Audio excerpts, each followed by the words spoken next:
chers téléspectateurs et amis de GCAM Télévision, Samba Olonga vous souhaite les bienvenus dans l'émission Oyo Bomesana Kolanda Table de vérité et pas Iwapi Masolo ya vérité Betamaka.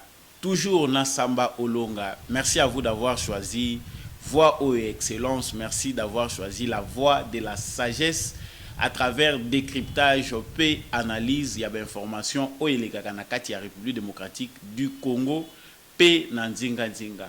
Encore une fois de plus, Nazako remercier Bino pour la confiance au Bozo Pesabiso, paix pour la fidélité na Bino na chaîne Oyo. Nazako Senga Bino dorénavant pour faire partie de la famille Oyo ya GCAM Télévision.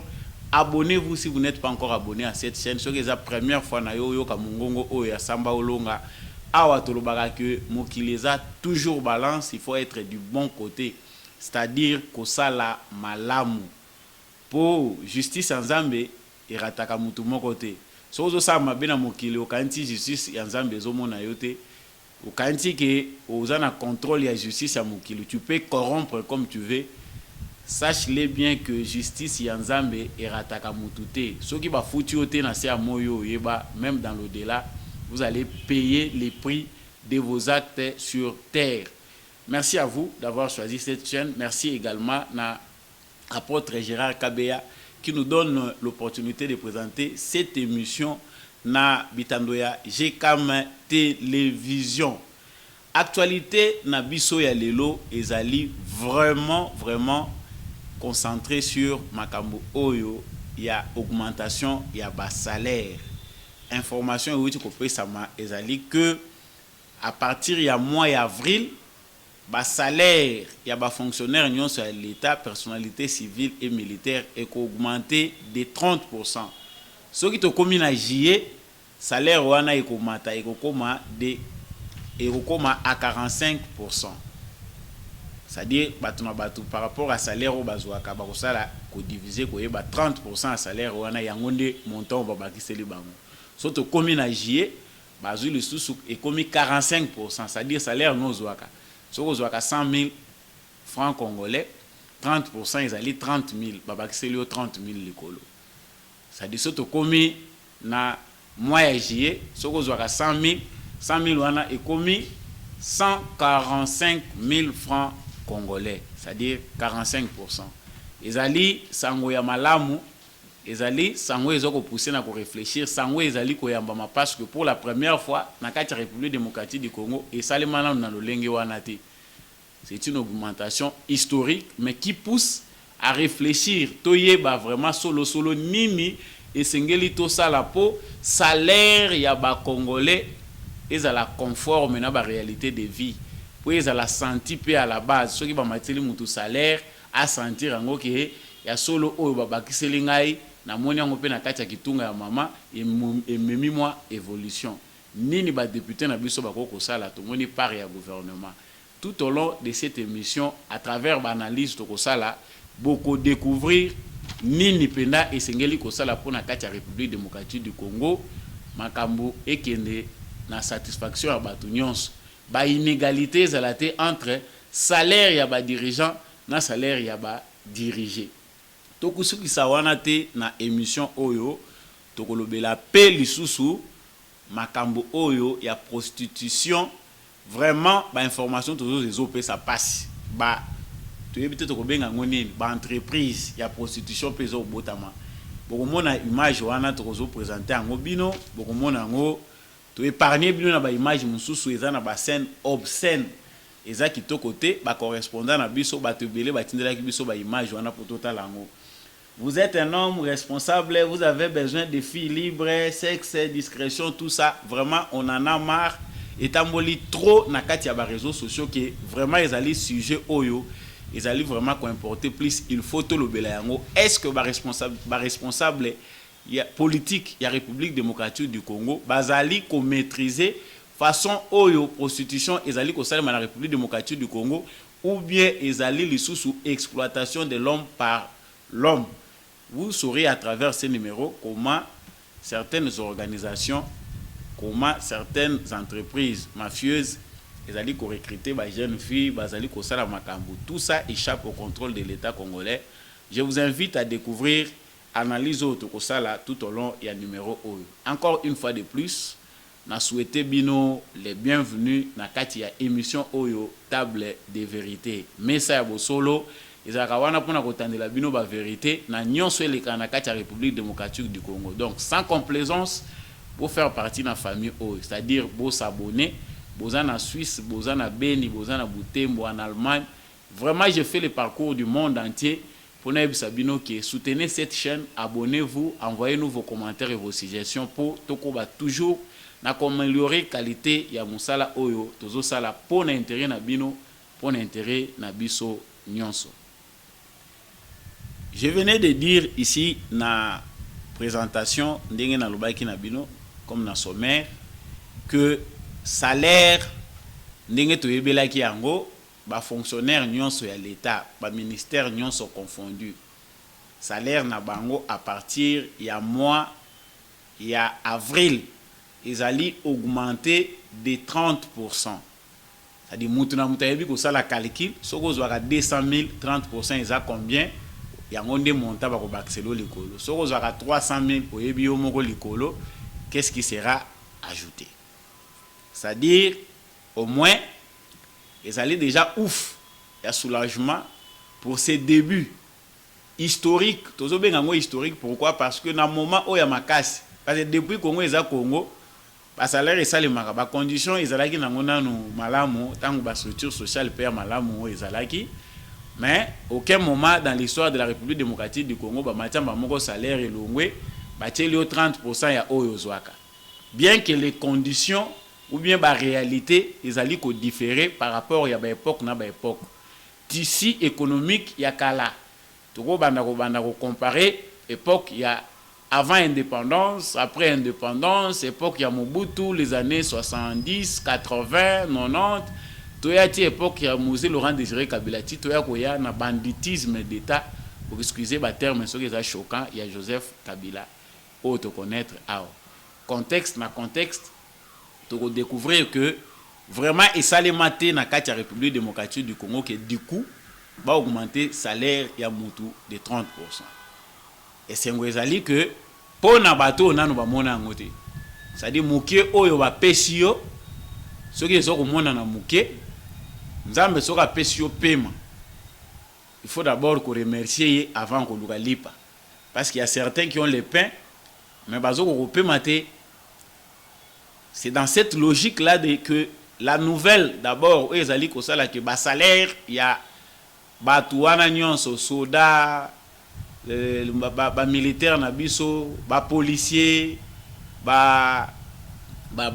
fonctionnaire de l'État nyonso, médecin, nini à l'État, bango nyonso, mateli bango mbongo wana. Ezali esengo mingi, ceux qui ont le sepelité. Ah, wana to kanti que photo lukelango terme nini o biso to ko lukelango. Mais na kanti que à ce niveau mutunyo sa ko sepela pourquoi? Parce que c'est quelque chose de plus qu'on a gagné. Baba kiseli biso quand même quelque chose. Et pourtant mbongo yo baba kiseli ba fonctionnaire ya l'état na ba militaire et les autres ils allaient malamu parce que ils allaient ba effort ya gouvernement. Ce qu'il faut savoir, parce que salaire et mataka. Félix Tshisekedi est venu avec la mission d'arrêter d'abord l'hémorragie financière, où ils ont le gaspillage et le deniers publics, bitumboyo IGF bazako bunda. Tout le monde nettoyage des dans la fonction publique. Bato yo bazaka na fonction publique, il faut bailler mbongo ane uti na mapatate. Premièrement, il faut savoir que bataille au lutter contre les fictifs. Nous avons des milliers de fictifs. Oyo mbongo ya mbongo ebimaka na trésor public mbongo ezo bimaka soit disant baza ko futa bato. Alors que mbongo wana eza nango ko kende na ba poche ba individu moko boye. Vous trouvez un individu, deux individus, 50 voire à chaque fin du mois. Na rapport tout est kozwa awa bakenda ko retirer ba milliards ya ba francs congolais au ba se départageaka na ba banque. Ça dit mutu ake ko sala retrait azozwa mbongo ya ba 200 personnes, 300 personnes, 50 individus. ça dit ba puissant ba bandit d'état parce qu'il va créer un système na bango bazwa mbongo wana na camouflage. Les restes des Congolais sont obligés aussi de s'adapter à ces climats en créant aussi des voies illégales, des voies moko illicites. Il y a ko luki la rapende ngini ba ko survivre parce que batu musuba lo bakao ba fonctionnaire à l'état congolais ba vivaka na miracle, ba vivaka na miracle té. Ba vivaka na moyibi.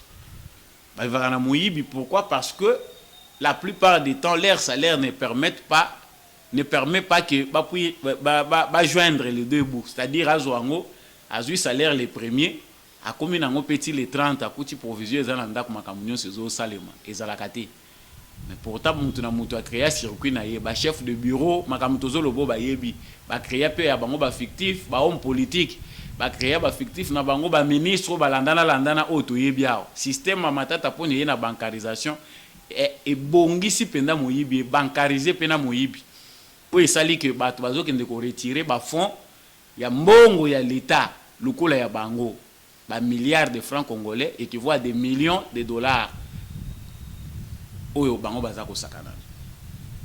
C'est cet argent-là, cette somme d'argent-là, bien canalisée. Parce que tant on va boucher les trous, on va fictif, et permettre que même mbongo wana babanda kosala ngo partage moko équitable.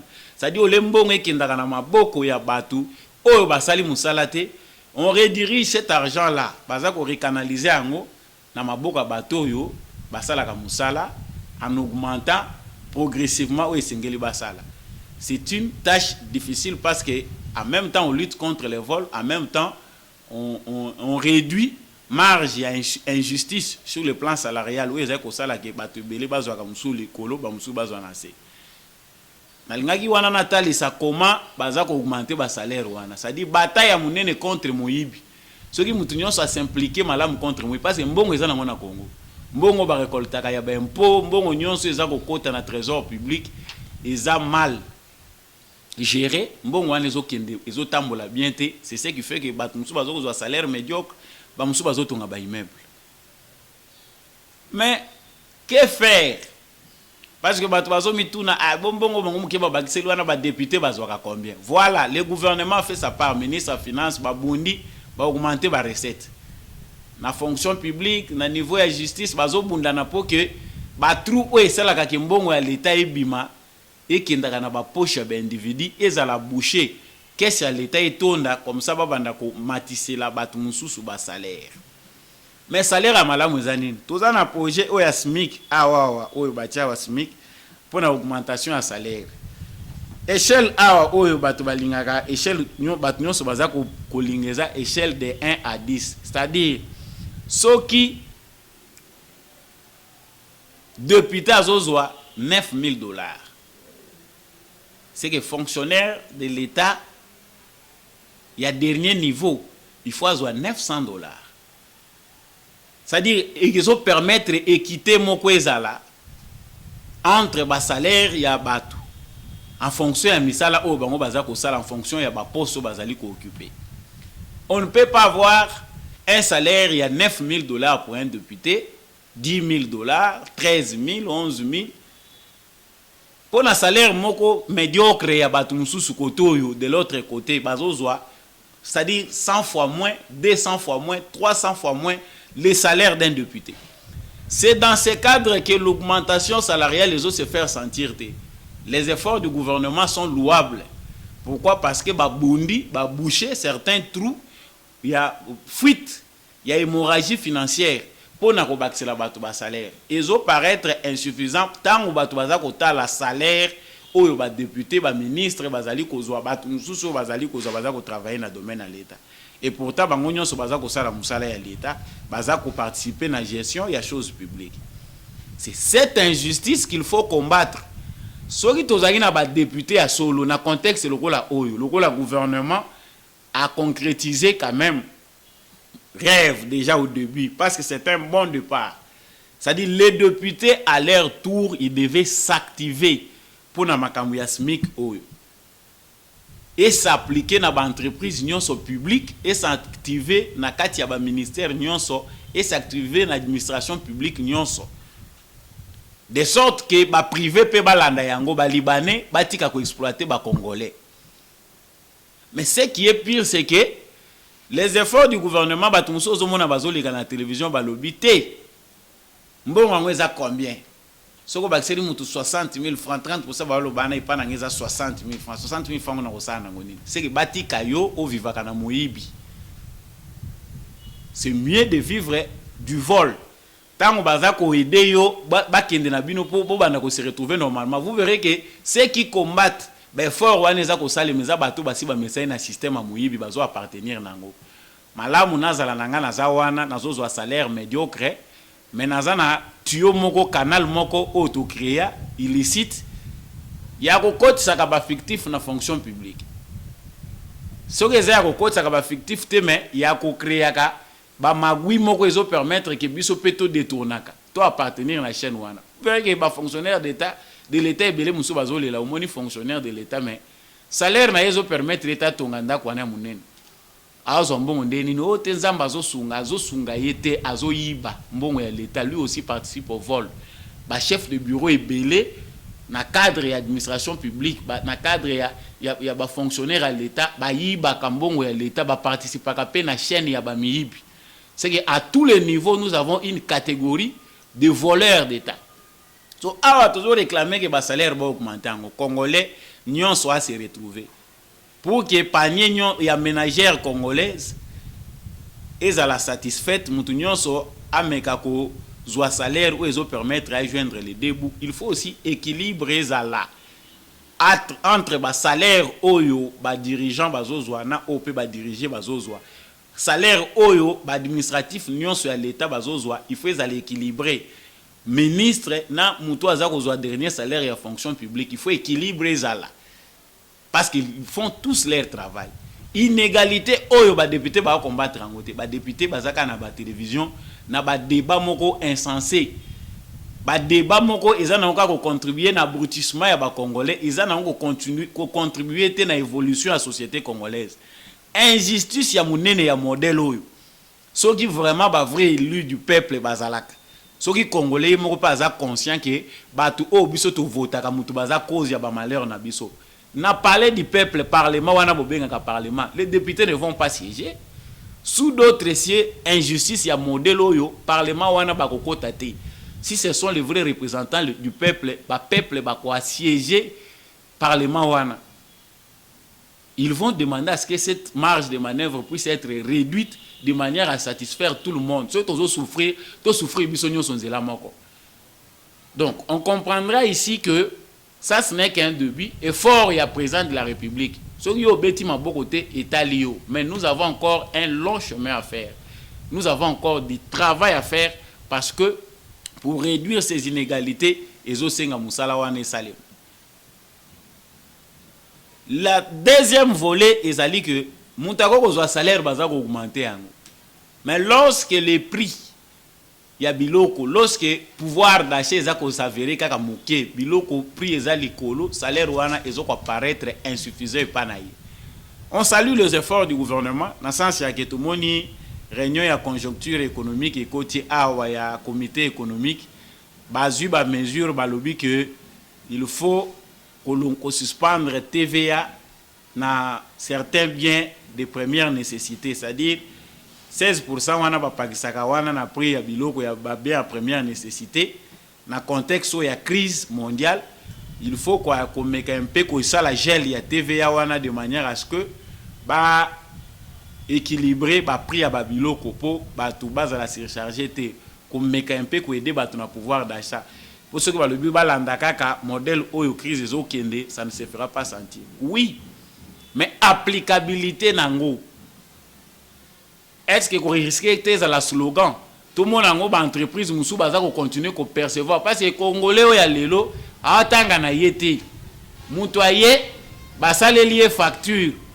Donc biloko wana ya sombi à 260 000 francs, na 260 000 francs yo sombi. TVA na kati ezali 16%. 16% ezali na mbongo wana nyonso yo sombeli biloko, on retranche 16% de ton montant. Vous retrouvez qu'on a quelques mille de francs congolais. Mais moutazo yebate, la plupart des Congolais ils vont, ils achètent parce que les consommateurs congolais ne sont pas protégés. la plupart des achats qui se font dans la République démocratique du Congo, les associations, c'est toujours le côté non association des consommateurs congolais. Ça n'existe pas au Congo. Nous devons réfléchir sur ça. Congolais, nous soyons en conscience qu'il faut acheter avec conscience.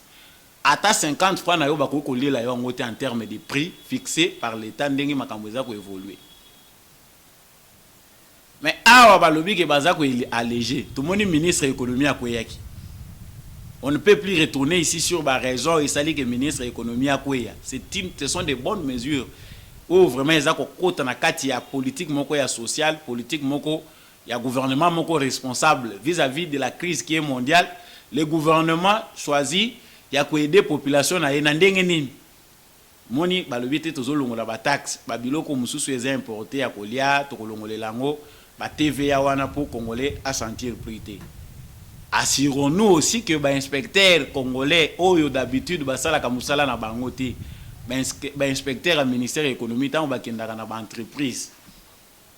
Qu'est-ce qu'ils font comme travail? A combien ils apportent? A combien akutani kaka na mutu aza na porte, ba pesi mbongo, a baluki na ye accueilli. Il ne va rien faire là-bas. Est-ce qu'on va s'assurer que le prix à Biloko wana et qu'on a bien maîtrisé? Est-ce qu'il y a une brigade pour ça? Est-ce que l'ANER, la branche économique, il y a pour veiller sur l'économie à Mboka? Parce qu'on pense bien que, na niveau ya ANER, branche ezali ya matière économique, lisu ya Mboka, na makambo etali économie. Ce qui complot moko ezali ko salema côté économie, nous pensons bien que l'ANER va travailler dessus pour na ko dénicher complot wana, ko révéler na ba Congolais. Parce qu'on arrive à un niveau où les opérateurs économiques va comploter contre l'État congolais, animé par des politiciens de mauvaise foi, matisi biloko pris na journée moko ba bouleverser ba ningisi mokili. Est-ce que l'ANER est informé? Mais musala o ANER asala kayango wana administrateur ya agence nationale à renseignement ya sika. Merci Makamozo ça musuna debia wa biso tozotala parce que c'est un travail dans l'ombre, on ne peut pas juger tout mais toza ko interpeller yo musala eza makasi ya kosala parce que ANER ya kala ezaki au service d'un individu pour pérenniser son pouvoir. ANER ya lelo tozoluka eza ANER moko au service de la République lisu ya mboka na ba secteur nyonso ANER amonaka ba intérêt ya mboka ezali nini place ezali menacé à informer. Voilà ANER tozoluka tant ba interpeller ministre ya hydrocarbures bazali ko auditionner ba yokae. C'est ça batumsu bazako apprendre ya koyeba na ngote. Il est important que l'ANER s'informe de tout ce qui se passe en République démocratique du Congo. Avant c'était une police privée de Joseph Kabila. Mais aujourd'hui l'ANER doit être un instrument de bonne gestion. Il faut que la liste ya mboka zo permettre que mboka voire même makambo etali ko prévenir. Beaucoup mener des études, des recherches pour permettre que boye bochepe ne tozo mona na ba service à renseignement na ba pays stable na ba état de droit en Occident. Comment bazoya na ba rapport na bango ya minene omoni beaucoup mobimbao. Ba na rapport déjà ko prévenir bino sur makambo ezako ya. C'est ça les services de renseignement qu'on veut.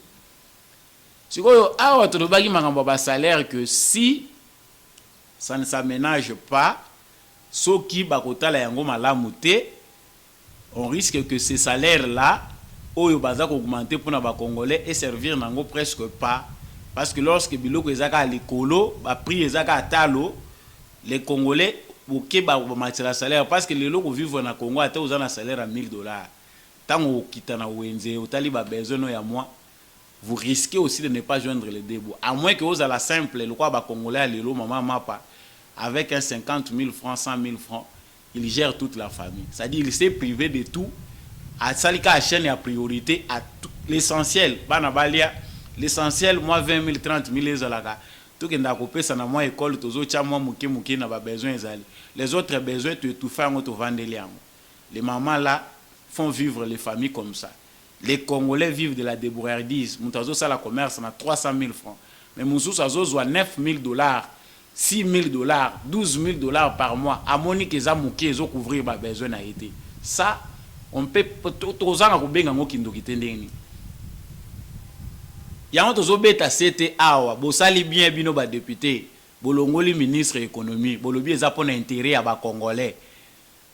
Maintenant ici, proposez-nous des mesures au lieu ya kozala bato bazotela biso makelele po lobi boya lisu na basukali boya na bamungwa na batol na ba village pour aller tromper des pauvres citoyens sous-informés qu'ils sont na ba coin ya mboka reculer que non voilà to pour intérêt na bino alors que bokoma na bino ba assistance sociale bo na bino ba miyibi bo créer chaîne moko ya bozo yi ba mbongo à l'état bozo na ko flatter bato à côté.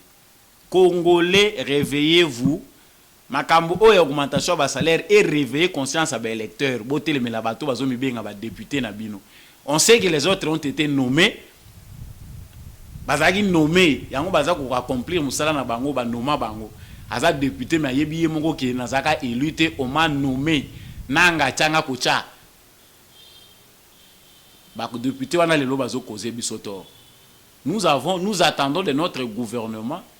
Et puis le gouvernement ça risque d'être pire.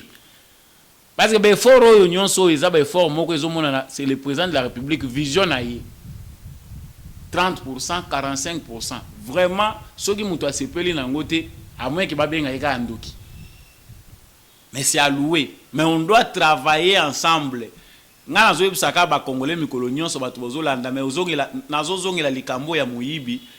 Nous participons au vol directement ou indirectement.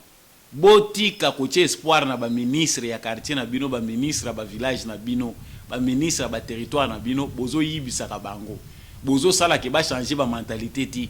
Bozo sala ke ministre ba nommé il est obligé de créer abanda ko luka ba kota ko lela mbongo ebela yibela ke belé pour que ne ko servir ba to village na ye. Tant ba ko chaye maboko nous ressortissants de demandons la libération de ces messieurs, celui-ci, Azamutunabi, Sotombingi, acharnement, tout ceci. Vous participez au vol. On ne peut pas vouloir une chose et son contraire. Soki Bissonio Sotolingi changement à solo, n'espérons pas des ministres parce qu'il vient de notre province. Tout espérer na yeke yende mutuazali porte-étendard ya province na biso, yende mutuazali libérateur, yende représentant na biso. Faux, tout tribaliser politique te. Tout régionaliser politique, ministre à ministre d'État, ministre à province, ministre à province bazalaka, il y a gouvernement provincial. Mais les ministres qui fonctionnent au gouvernement national, basé à côté la kamote mate. Les députés nationaux, basé à la bakunde bim. Comme ça, basé à bango qui va réduire le salaire na bango pour cadrer la réalité ba congolais. Voilà pourquoi il est difficile. Il y a qu'à changer d'un coup makambo. Tu sais que dans le salle de l'autre côté, tu sais que dans le salle de l'autre côté, il lutte seul. On sait que les efforts menés dans le gouvernement parce que le premier ministre, sur le plan de la constitution, il y a des moutazo définir politique, il y a gouvernement. C'est lui qui gère le pays au quotidien. Le président de la République oriente, il donne sa vision. C'est-à-dire, makambo ebele ba congolais, il faut tout apprendre yango. Nakanisi makambo etali augmentation ba salaire de manière équilibrée, congolais nyon soit yebi ko tiré par naie. Si c'est qu'il fait beaucoup, mais ben institution musu pe il faut ça la yango. Ce que tu comprends en marche, mukolo moko bato batondi na parlement balobi ke baza ko réclamer réduction à train de vie ben institution, c'est que les Congolais ont compris, sans toutefois être manipulés par des politiciens au bazaka na ben intérêt na bango. Comment yo vandi nos ozelaka basa ila yo po yo ya ko revendiquer na sima. Je pense que le message est bien passé. Na le bagi point ya mi balé awa, est très choquant. Tu veux que la prostitution existe à Kubanda en antiquité, Moyen-Âge, tout au comme en temps moderne, la prostitution a été toujours à jour. Mais dans une société où on n'encadre pas le secteur où on a la vie sociale, il y a dépravation à mer sur Zalaka. Tu veux certainement que la société congolaise, suite il y a dépravation, il y a mœurs. Suite il y a pourrissement, il y a tissu économique, les conditions sociales et économiques et comme ma bé, ma mère peut se relâcher et entraîner que on ne sait pas qui se prostitue, qui fait quoi. Et aujourd'hui, il y a des réseaux, les réseaux à travers le monde. Il y a prostitution, exploiter les Congolais ne sont pas épargnés. Tout le monde a dit comment ici au Congo, on exploitait des femmes chinoises. Comment des femmes congolaises sont importées, maltraitées, rendre esclaves à Dubaï et ailleurs. de vendeurs de rêves, bazo kwela, bana basi bazo zo bango bazo mima bango ailleurs. Je suis tombé par une information o ebele et outi pe pa bino batu bolanda kabiso oyo eza kotala makambo ya prostitution na République démocratique du Congo. Est-ce que l'État encadre ces secteurs? Ministère et Affaires sociales, ministère et Intérieur, ba ministère et Justice, ba province union ya Congo. Toujours la province, il y a ville à Kinshasa pour y maîtriser, toujours mon réalité. Mais c'est un peu presque les mêmes dans toutes les villes. Il y a Kinshasa, il y a Congo. La prostitution a pris des proportions inquiétantes parce que les mineurs s'y sont associés. Ba maman, ba ope ba bandaki ba yebi kezaka musala dans des états où ils allaient bien, où ils sont stables, où ils ont état déjà des droits. Tout est défini par les lois. Est-ce que na Congo l'État congolais azali kota la loi etali makambwana na ndenge ba osalela? Nous tombons sur image au bazo laksabino au bozo mona na bilili. Cette image, vous montrez bien commis, vous êtes un homme responsable, vous avez besoin de filles libres, sexe, discrétion, confidentialité, nous sommes à votre disposition. On a placé des numéros, na bango wana baza kubenga. Donc, c'est déjà une société. Société wana l'État congolais est bien. Ba engagaka banani. Ba mineur, ba engagaka banani. Bana baso baza kuna. Comment on les protège? Est-ce que l'État congolais maîtrise ces circuits-là? Ba tiepe ba numéro na bango, baza ko publier na ba groupe nyonso WhatsApp parce que aujourd'hui les réseaux sociaux sont vous êtes disciplinés, vous tombez sur n'importe quoi. Il y a des vidéos où etambolaki na boyi ko chango awa pour des raisons de sensibilité. Les gens ne peuvent pas voir des histoires comme ça. Mais ça fait très mal de voir façon Oyo, Makambo Oyo, en plein dans la République démocratique du Congo, et façon Ezali Kosalemela. Chaque jour qui passe, on exploite des jeunes filles. Est-ce que le ministère de l'Intérieur ne peut pas diligenter une enquête? Kota la boîte de nuit, Bandako, lieu secret, Oyo Ezali Kosalema Biloko. Il y a des filles qui voyagent, Bazo Kendena Bango Bongo. À qui se retrouver ailleurs que Nazaraki trompé, moyen pas on en amboka na ezati parce qu'il n'a pas été protégé par l'État congolais. Moutouaza na ba limite, moutagoza na faiblesse, na raisonnement na intelligence n'est cause à la mouké, mais il a les droits. Il y a protection et pas l'État na. Les lots ils sont graves. Pourquoi? Parce que ça ne se contrôle plus. Ministère Affaires sociales est-ce qu'Azali Kolande la kota la bara boni ba mineur bazali kokwena na bafile oyo bazali kotambola balaba. Est-ce que ministère des Affaires sociales musa na ngweza kani ou action humanitaire c'est que ba ministre ba vai na bango bazolia na bango mbongo pour rien.